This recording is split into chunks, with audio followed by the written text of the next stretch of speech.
As soon as they turn their attention away, almost immediately start to go into sort of their normal mode of thinking. It's a natural human response. I find myself doing it all the time. And, I spend hours every day studying peak oil from all sorts of different standpoints. As soon as I turn my attention away, suddenly I'm in the normal world again, the so-called normal world, the consensus trance that we all live in on a daily basis. We are almost absolutely, totally dependent on oil for all of our activities. First of all, industry, of course, runs on oil. Everyone understands that. Agriculture, modern mechanized agriculture to feed the world, is heavily dependent on oil. If you look at transportation, again, it's obvious cars and planes run on oil, petroleum, gasoline. And of course, military capability. You cannot fight a war, as the Americans know, without oil. So every aspect of human existence is dependent on oil. And when we reach that point, when we get to maximum production, maximum supply capacity relative to demand, that is a very significant point, which many people think, including me, is without precedent in human history.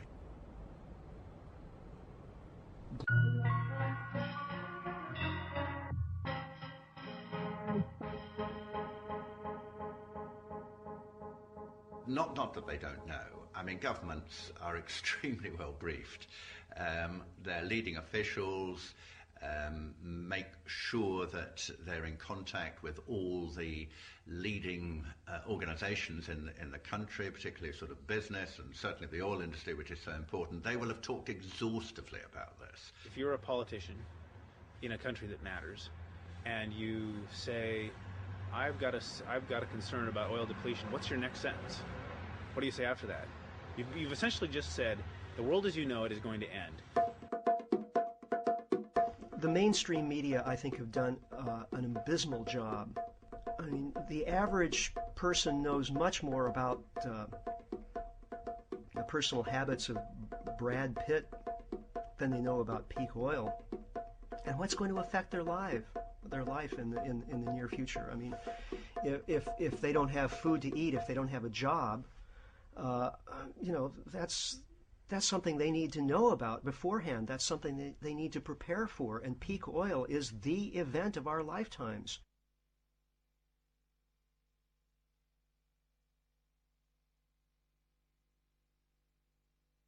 Money's an interesting one. We live in a capitalist society. It's pretty much taken over the world. It knocked the Berlin Wall down. It brought China into the fold. It's a system that needs to continually expand. Money, the system requires that we grow, and furthermore, what enables capitalism to stay in its place is the fact that we borrow. We have to borrow to keep it going. The economy is really kept afloat by the confidence of investors and consumers that economic growth is going to continue. If there's a widespread perception that the economy is going to contract, people will stop taking out new loans. People will stop buying new houses. Investors will stop investing. And the consequence of that is that the economy will begin to shrink. If the economy is not continually growing, that means new loans aren't being taken out, and new loans are the means by which the money supply expands. Money is created through the making of loans. So if more money isn't being created, that means that not enough money will exist to pay back existing loans at interest. That means there will be foreclosures, and when that happens, money effectively starts to disappear from the economy.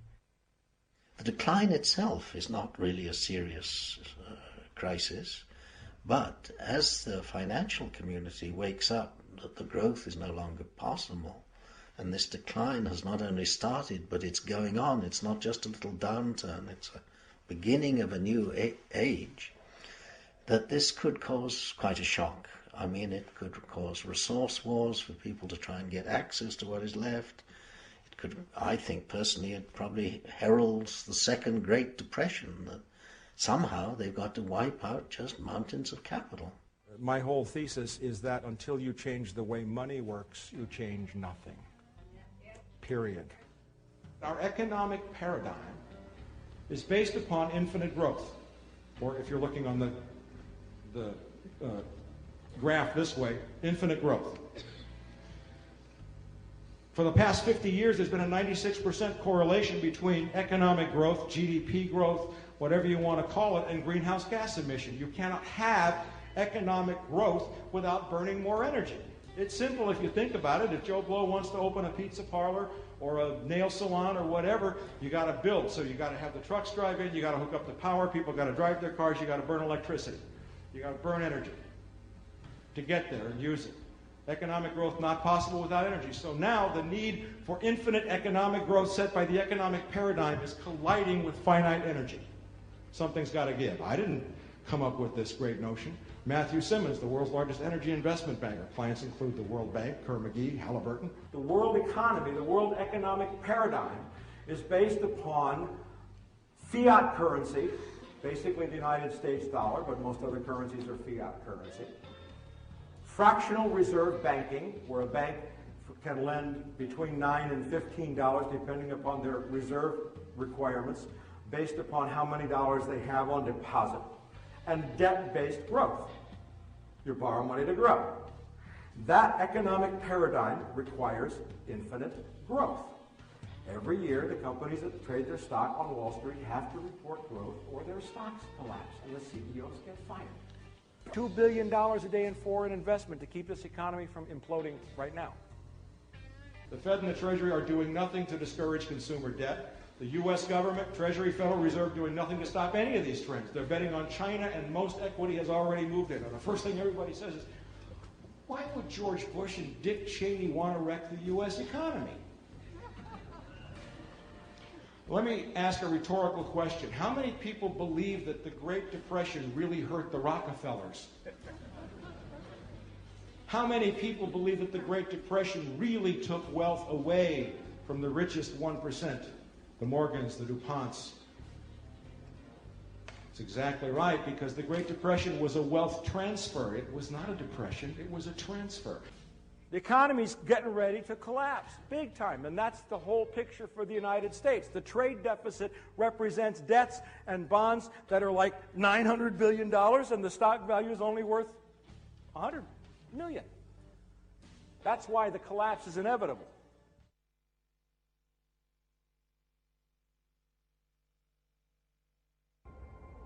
Planet Earth. In 4,500 million years, our world has gone through many natural changes. Now it's changing once again, but this time we ourselves are contributing to those changes. We are causing the world to heat up. If we continue to behave as we are doing, our children and grandchildren will have to deal with extreme and potentially catastrophic changes. The vast forests of the Amazon could wither and burn. The oceans could turn acid, destroying much of the life they presently contain. The Arctic could be transformed, its ice could melt, and its most famous animals vanish forever. Rising tides could cast millions of people adrift. Many of our coastal cities could be flooded and drowned.